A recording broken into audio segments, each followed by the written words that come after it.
नमस्कार। Competitive exams में एक ऐसा टॉपिक है जो अक्सर रैंक डिसाइड कर देता है, सीटिंग अरेंजमेंट। कई लोगों के लिए ये एक पहेली जैसा है, लेकिन आज हम इसका कोड क्रैक करने वाले हैं। तो चलिए एक सवाल से शुरू करते हैं। एसएससी रीजनिंग सेक्शन में ऐसा कौन सा टॉपिक है जिसमें लगाया गया टाइम सबसे ज्यादा मार्क्स दिला सकता है? अब देखिए, ये सवाल इसलिए जरूरी है क्योंकि ये सीटिंग अरेंजमेंट्स को सिर्फ एक मुश्किल टॉपिक नहीं बल्कि स्कोर करने की एक जबरदस्त अपॉर्चुनिटी बना देता है। और इसका जवाब है एक पजल से जुड़े 4 से 5 सवाल। जरा सोचिए, एक पजल को ठीक से सॉल्व करने का मतलब है एक झटके में 4 से 5 सवालों को सही कर देना। स्कोर टू टाइम रेशियो के हिसाब से यह कमाल का है, और यही बात इसे इतना जरूरी बनाती है। तो अगले कुछ मिनटों में हम इन 5 पड़ावों से गुजरेंगे।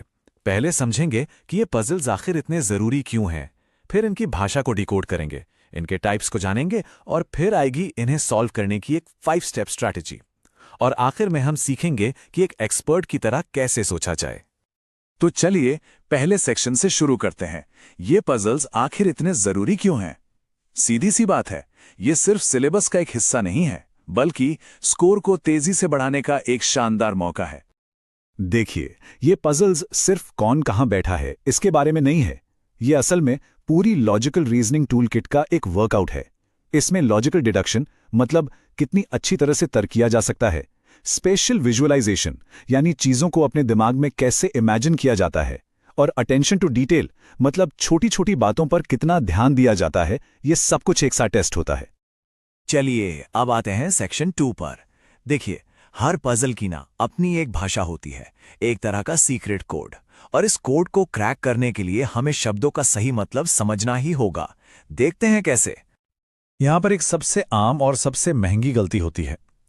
ए बी के बाएं हैं और ए बी के तत्काल बाएं हैं। इन दोनों में जमीन आसमान का फर्क है। पहले वाले का मतलब है कि ए बी के लेफ्ट में कहीं भी हो सकता है, लेकिन दूसरे का मतलब है कि वो दोनों बिल्कुल एक दूसरे के बगल में हैं। बस ये एक शब्द का फर्क पूरी पजल को बना या बिगाड़ सकता है। बिल्कुल इसी तरह जो और जैसे शब्दों पर बहुत ध्यान देना होता है। जैसे अगर कहा जाए ए बी के बाएं दूसरा है, जो सी के दाएं तीसरा है, तो यहां जो का कनेक्शन बी से है। लेकिन अगर कहा जाए ए बी के बाएं दूसरा है और सी के दाएं तीसरा है, तो यहां और का कनेक्शन वापस पहले वाले इंसान यानी ए से जुड़ जाता है। ऑलराइट, अब आते हैं इन पजल्स के 2 मेन टाइप्स पर, लीनियर और सर्कुलर। और सुनिए, दोनों का एक एक सबसे जरूरी नियम है जिसे जानना ही जानना है। लीनियर अरेंजमेंट्स में जो सबसे बड़ा ट्रैप है वो है डायरेक्शंस का। एक बात गांठ बांध लीजिए, जब भी कोई व्यक्ति साउथ की तरफ मुंह करके बैठा हो तो उसका लेफ्ट हमारा राइट बन जाता है और उसका राइट हमारा लेफ्ट। इस एक नियम को भूलना सबसे बड़ी, सबसे आम गलती है। और सर्कुलर अरेंजमेंट्स में मामला थोड़ा और पेचीदा हो जाता है। यहां डायरेक्शन इस बात पर डिपेंड करती है कि व्यक्ति किधर देख रहा है, सेंटर की तरफ या सेंटर से बाहर। अगर कोई सेंटर की तरफ देख रहा है तो उसके लिए दाईं ओर का मतलब होगा एंटी क्लॉकवाइज घूमना। लेकिन अगर वो सेंटर से बाहर की तरफ देख रहा है तो दाईं ओर का मतलब हो जाएगा क्लॉकवाइज। यही जो उल्टापन है ना, यही इन पजल्स का असली टेस्ट है। तो डायरेक्शन वाली इन गलतियों से कैसे बचें? इसके लिए एक जबरदस्त प्रो टिप है। इसे एम्बॉडीड कॉग्निशन टेक्निक कहते हैं। मतलब ये पूछने के बजाय कि डी के लेफ्ट में क्या है, खुद से ये पूछिए कि अगर मैं डी होता तो मेरे लेफ्ट में क्या होता। ऐसा करने से एक मुश्किल सवाल एक बहुत ही आसान और नेचुरल सवाल में बदल जाता है।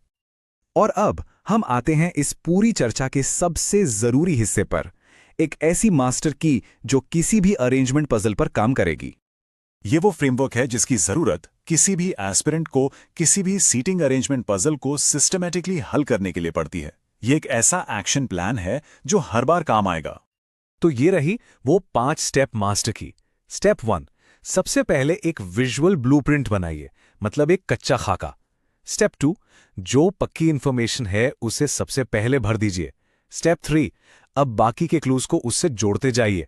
स्टेप 4, जहां कहीं भी कंफ्यूजन हो, मतलब एक से ज्यादा पॉसिबिलिटी लगे, तो घबराइए मत, अलग अलग डायग्राम बना लीजिए।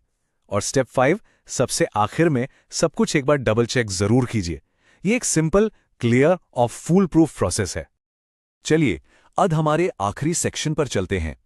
यहां हम उस माइंडसेट की बात करेंगे जो एक बिगिनर को एक एक्सपर्ट से अलग करता है, क्योंकि ये सिर्फ रूल्स जानने के बारे में नहीं है, ये सोचने के तरीके के बारे में है। ये कुछ बहुत ही कॉमन साइकोलॉजिकल ट्रैप्स हैं जिनसे बचना बहुत जरूरी है, जैसे साउथ फेसिंग या आउटवर्ड फेसिंग डायरेक्शंस को गलत पढ़ लेना, लेफ्ट को इमीडिएट लेफ्ट समझ लेना, या फिर सब कुछ एक ही मैसी डायग्राम में सॉल्व करने की कोशिश करना और बिना किसी आधार के चीजें मान लेना। इन्हें बड़ी गलतियों की तरह मत देखिए, ये छोटी छोटी चूक हैं जिनसे आसानी से बचा जा सकता है। बस इनके बारे में पता होना ही पहला कदम है। और यहीं पर एक एक्सपर्ट की सोच सामने आती है। जब कोई क्लू क्लियर ना हो और एक से ज्यादा पॉसिबिलिटीज बन रही हो, तो एक्सपर्ट्स घबराते नहीं हैं, बल्कि वो हर पॉसिबिलिटी के लिए एक अलग डायग्राम बनाते हैं। इसी को केस एनालिसिस कहते हैं। और फिर वो तब तक आगे बढ़ते हैं जब तक कि गलत वाली पॉसिबिलिटीज खुद ब खुद कट नहीं जाती। तो समझिए, ये पजल का हिस्सा है, फंस जाने की निशानी नहीं। तो अब सवाल ये नहीं है कि ये पजल्स मुश्किल हैं, अब सवाल ये है, क्या इन पजल्स को मार्क्स में बदलने के लिए तैयारी हो चुकी है?